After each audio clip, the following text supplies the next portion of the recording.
അശ്വതി, ഇവിടെ ആരുമില്ലേ? എന്താ എവിടെയാണ് നിന്റെ കെട്ടിയോണ്ട് വന്ന? ആരാ മോളെ? ആ അളിയനോ? അല്ല പുളിയെ. ആളാകെ ചൂടിലാണല്ലോ. അളിയൻ ഇങ്ങോട്ട് ഇരിക്കേ. ഞാൻ ഇരിക്കാൻ വന്നല്ലോ. എടി, മക്കളെ ഉണ്ടാക്കി വിട്ടാ പോരാ, നേരെ ചൊവ്വേ വളർത്താനും പഠിക്കണമെന്ന് നിന്റെ ഭർത്താവിനോടൊന്ന് പറഞ്ഞ് മനസ്സിലാക്ക്. അളിയൻ ആദ്യം സമാധാനമായിട്ടൊന്ന് ഇരിക്കേ. ഞാൻ ഇരിക്കാൻ വന്നല്ലോ, എന്റെ മോളെ കൂട്ടിക്കൊണ്ടുപോകാൻ വന്നാ. മോളെ, നിന്റെ അമ്മായിക്ക് ഇളെ നിയന്ത്രിക്കാൻ പറ്റിയില്ല, സ്വന്തം ഭർത്താവിനെ നിനക്കും നിയന്ത്രിച്ചു നിർത്താൻ പറ്റില്ല എന്ന് വെച്ചാൽ എങ്ങനെയാ? ഭാരതി, നിന്റെ ചേട്ടനോടൊന്ന് ഇരിക്കാൻ പറ ആദ്യം. താൻ എന്നെ എങ്ങനെ ഇരുത്തണ്ടോ? ഇരുന്നിടത്തോളം മതിയായി എനിക്ക്. അളിയൻ എന്താ പറയണേ? സ്വന്തത്തിലുള്ള ബന്ധുത്വം വേണ്ടെന്ന് ഞാൻ പലവട്ടം പറഞ്ഞതാ. ഇപ്പൊ എന്തായി? എന്താണെന്ന് വെച്ചാ തെളിച്ച് പറയണ്ട അളിയാ. പറയാൻ വിഷമമുണ്ട്. കണ്ണിക്കണ്ട നാടകക്കാരികളെയും കൂട്ടി സ്വന്തം മകളുടെ ഭർത്താവ് ചുറ്റടിക്കണമെന്ന് പറഞ്ഞാൽ ഏതച്ഛനാ സഹിക്കാൻ പറ്റുക? അതൊക്കെ അസൂയക്കാർ വെറുതെ പറയുന്ന അളിയാ. അവനൊരു നല്ല റൂട്ടിൽ കയറിയത് അവർക്ക് പിടിക്കുന്നില്ല. കേറിക്കോട്ടെ, ഇഷ്ടമുള്ള റൂട്ടിൽ കയറിക്കോട്ടെ. പക്ഷേ എന്റെ മകളെ നടു റോട്ടിലിട്ട് വട്ടം ചിരിക്കാൻ പറ്റില്ല. ഒരെണ്ണത്തിന് ജീവിതം തൊലച്ചു, ഇനി ഒരെണ്ണത്തെയും കൂടി തൊലക്കാൻ ഞാൻ സമ്മതിക്കില്ല. ആരുടെ ജീവിതം തൊലച്ച്? അതിപ്പോ ഞാൻ പ്രത്യേകം പറയണോ? എന്റെ ഉടപ്പിറന്നോളെ ഇതുവരെ തന്നെ കൊണ്ടൊരു മനസ്സമാധാനം കിട്ടിയിട്ടുണ്ടോ ഇവൾക്ക്? തന്തയാണെന്ന് പറഞ്ഞ് നടന്നാ പോരാ, മക്കളെയൊക്കെ നിർത്തേണ്ടടുത്ത് നിർത്താൻ പഠിക്കണം. ആ ഷർട്ടിങ് എടുത്തേ. പ്രതീക്ഷിക്കാത്തത് പലതും സംഭവിക്കുന്നു, അതാണല്ലോ ജീവിതം. കറക്റ്റ്. പ്രതീക്ഷിക്കാത്തത് പലതും സംഭവിക്കുന്നു. അസ്ഥിയിൽ അള്ളിപ്പിടിക്കുന്ന മഞ്ഞിന്റെ താഴ്വരകളിൽ ശത്രുവിന് നേരെ നിറനോക്ക് ചൂണ്ടി നിൽക്കുമ്പോഴും ഏത് നിമിഷവും വിരിമാറിലേക്ക് തുളഞ്ഞു കയറിയേക്കാവുന്ന വെടിയുണ്ട കാത്തു കിടക്കുമ്പോഴും എന്റെ മനസ്സിലൊരു സ്വപ്നമുണ്ടായിരുന്നു. എന്റെ പെങ്ങൾ, സ്നേഹനിധിയായ അവളുടെ ഭർത്താവ്. പക്ഷേ ഡെറാഡൂണിൽ നിന്നും ഞാൻ ഇവിടെ എത്തിയപ്പോൾ കണ്ടത് ഒരു പളുങ്ക് പാത്രം പോലെ തകർന്നു കിടക്കുന്ന അവളുടെ ജീവിതമാണ്. രാജകുമാരിയെപ്പോലെ അവളെ വാഴിക്കുമെന്ന് കരുതിയ നിങ്ങൾ ഏതോ ചട്ടക്കാരിയുടെ ചട്ടക്കൂട്ടിൽ വട്ടമിട്ട് പറക്കുന്ന ഈയാമ്പാറ്റിയായി മാറിയിരിക്കുന്ന വാർത്തയാണ്. ഭാർഗവൻ, വാക്കുകൾ സൂക്ഷിച്ചു പ്രയോഗിക്കണം. സ്വന്തം ബന്ധങ്ങളുടെ പേരിൽ ജീവിതകാലം മുഴുവൻ ഒരു പട്ടിക്കാട്ട് പെണ്ണിനെ ഭാര്യയായി ചുവന്ന് എന്റെ ജീവിതം സ്പോയിലാക്കാൻ ഞാൻ തയ്യാറല്ല. തയ്യാറല്ലെങ്കിൽ പിന്നെ എന്തിനാടാ പട്ടി കഴിവണം മോനെ നീ അവർക്കൊരു കൊച്ചിനെ കൊടുത്തത്? കണ്ണിക്കണ്ട അലവലാദികൾക്ക് വേണ്ടി കെട്ടിക്കൊണ്ടുവന്ന പെണ്ണിനെ വീട്ടിലിട്ട് കണ്ണീര് കുടിപ്പിച്ചാണല്ലോ കൊന്നുകളെ ഞാൻ. പറഞ്ഞ മനസ്സിലായി? അരമണിക്കൂർ ഞാൻ വീട്ടിൽ വന്നോണം, അല്ലെങ്കിൽ നീ വിവരം അറിയും. അവന്റെ ഒരു നാടകവും സിനിമയും. റാസ്കൽ.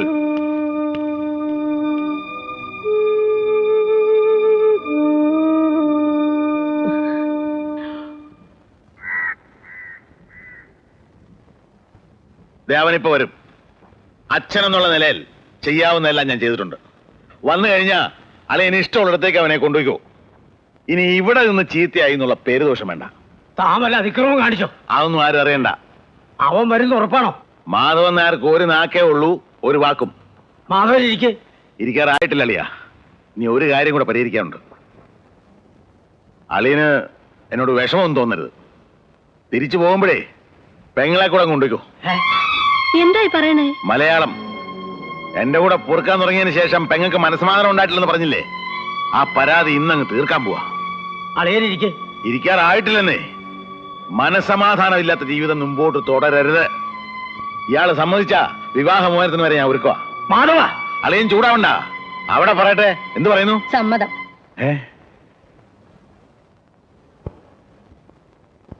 താൻ എന്തായി പറഞ്ഞേ? പച്ച മലയാളം. വിവാഹമോചനം നടത്താൻ എനിക്ക് സമ്മതമാണെന്ന്.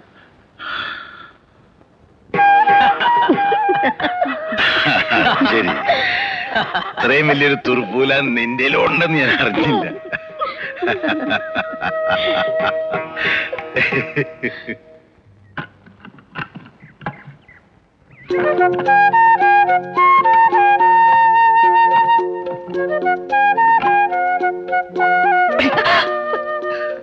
ഇപ്പൊ എങ്ങനെയുണ്ട്?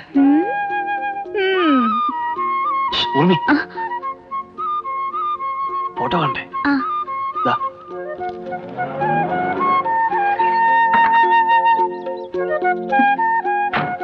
ഇനി എന്നെ പാണ്ടിന്ന് വിളിക്കോ? വിളിക്കുമെന്നോ വിളിക്കൂലെന്നോ? വിളിക്കൂല. അച്ഛാ, ചേട്ടൻ വന്നു. ഇപ്പൊ എന്തായി? മാങ്ങാടെ വാക്കിന് വിലയുണ്ടോ? അയ്യ, നീ എന്തിനാ പേടിക്കുന്നത്? നിന്നെ ഞാനല്ലേ വിളിക്കുന്നത്. ഇങ്ങോട്ട് ഇറങ്ങ്. ഇവിടെ ആരും ഒരു ചുക്കും ചെയ്യത്തില്ല. ആരെങ്കിലും കാണോ എന്റെ ഈശ്വര, ഒന്നിങ്ങോട്ട് പോയേ. വരട്ടരുത്, എനിക്ക് ഈ ലോകത്താരെയും പേടിയില്ല. അയ്യോ അറിയാം, ഒന്ന് പോയേ. കിണിക്കാതെ പോ.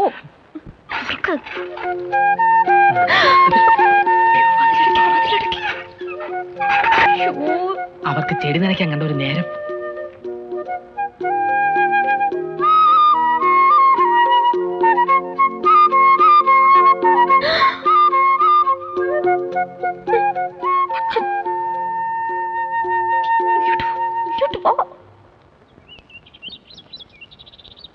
കൊച്ചമ്മ, കൊച്ചമ്മ വന്നേ, നീ വന്നേ. എന്നതാടി എന്റെ ഈശോയെ. അയ്യോ അയ്യോ, ദേ കണ്ടോ?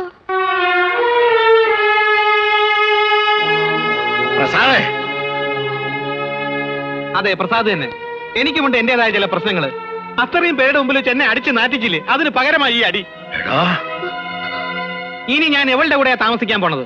ആർക്കാ എന്താ ചെയ്യാൻ പറ്റാന്ന് വെച്ചാ ചെയ്തോ.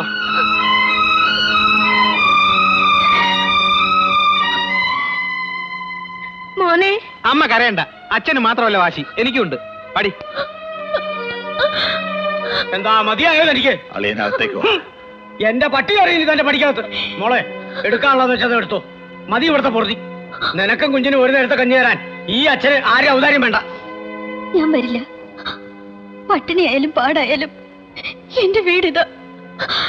ഇവിടം വിട്ട് ഞാൻ എങ്ങോട്ടും വരില്ല. മോളെ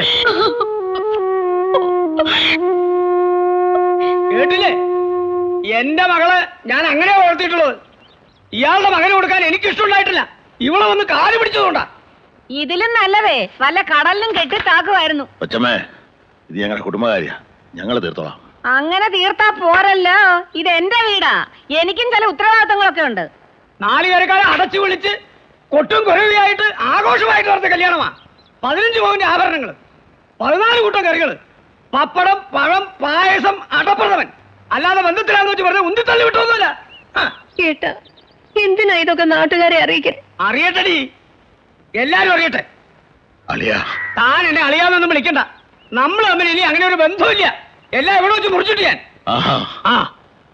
അങ്ങനെയാണെങ്കിൽ എനിക്കത് സംസാരിക്കാനുണ്ട്. താൻ എന്താ പറഞ്ഞേ?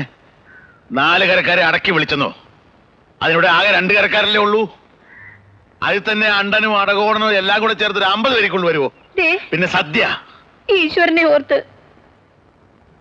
വേണ്ട. എന്തിനാടോ സ്വന്തം ഭരണ കുത്തി മണപ്പിക്കുന്നത്? ഞാൻ എന്റെ വാക്ക് പാലിച്ചിട്ടുണ്ട്. അച്ഛൻ പറഞ്ഞ പോലെ ഞാൻ അവളെ വിളിച്ചിറക്കൊണ്ട് വന്നിട്ടുണ്ട്. എന്റെ പുണ്യാളച്ചാ, ഇത് കേട്ടോ? മോനെ ചട്ടം കെട്ടി ഏതോ വലിയ വീട്ടിലെ പെണ്ണിനെ തട്ടിക്കൊണ്ട് വന്നിരിക്കുക. ഭൂമിയിൽ ഏതെങ്കിലും തന്തമാര് ചെയ്യുന്ന പണിയാണോ ഇത്?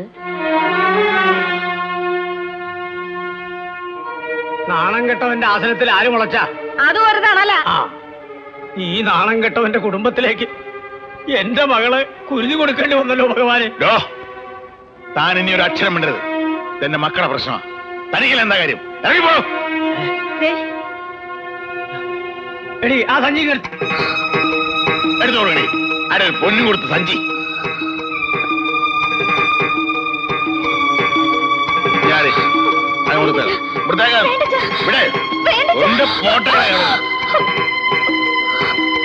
എന്നാ തന്റെ ഒരു സഞ്ചി.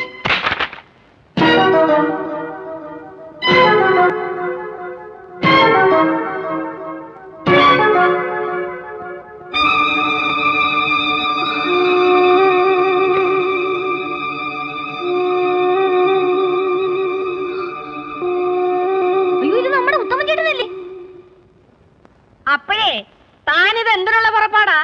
മക്കളെല്ലാരും ശീലാവതികളാണെന്നും പറഞ്ഞ് കിടന്നു കുറെ തുള്ളിയല്ലോ. എന്താ ഇത്? എന്താ നാളെ ഇറങ്ങിപ്പോയോ?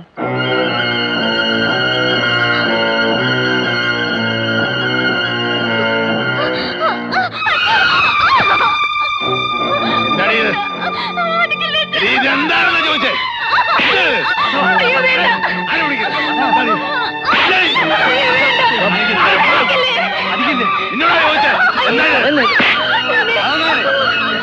ഇന്ന് കൊന്ന് കുഴിച്ചു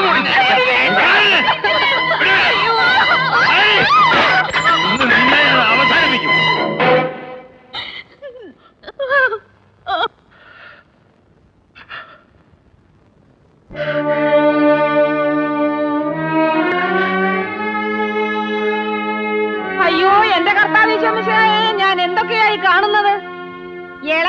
ചട്ടം കെട്ടി വിട്ടിരിക്കുക.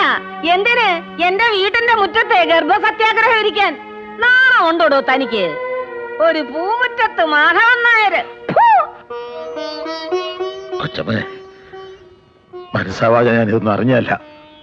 മരിച്ചു നിൽക്കുക, ചാച്ചക്കൊത്തരുത്. ശവങ്ങളൊന്നും എന്റെ വീട്ടിൽ താമസിക്കാൻ പറ്റത്തില്ല. എടുത്തോണ്ട് ഇറങ്ങി. ഞാൻ ഇറങ്ങിക്കോ.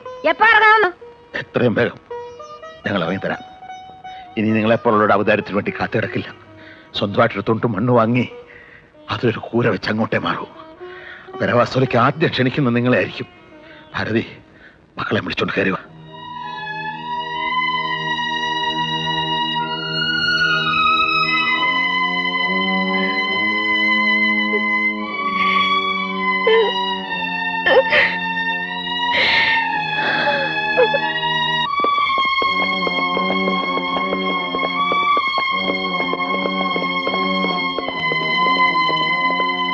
മാധവനായുടെ വീട്ടിലേക്കല്ലേ നോക്കാം. മാധവൻ നായരെ,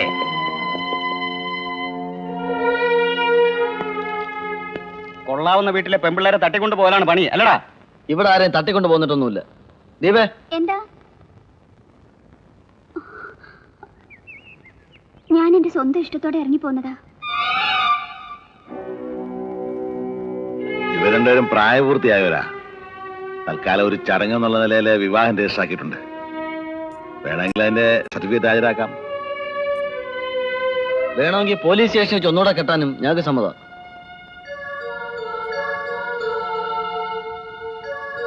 സോറി സാർ, ഈ അവസ്ഥയിൽ വേണ്ട, നിങ്ങൾ പൊയ്ക്കോ. പാപ്പോ. പേടിക്കണ്ട, ഇവൻ തെണ്ടി നടക്കാനൊന്നും പോകുന്നില്ല. ഒരു ജോലി കിട്ടിയാ 4 പേരറിയ അന്തസ്സായിട്ട് നിങ്ങളുടെ മോടെ കരുത്തെ താലി കെട്ടുകയും ചെയ്യും. അതുവരെ എന്റെ മോളെ ഞാൻ കൊണ്ടുപോയിക്കോട്ടെ.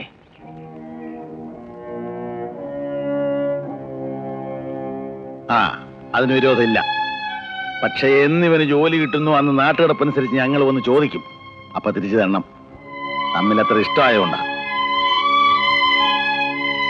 ദീപമോളെ, അല്ല അതിനിടയ്ക്ക് ഈ അവിഞ്ഞ കള്ളു മുതലാളുടെ കുരുട്ടുബുദ്ധി വല്ലതും കാണിച്ച ഈ നാട്ടിൽ നിയമമുണ്ട്, അത് മറക്കണ്ട.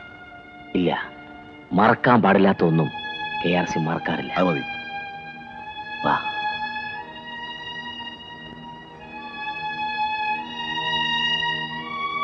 ഉം, ഉം. ഉം.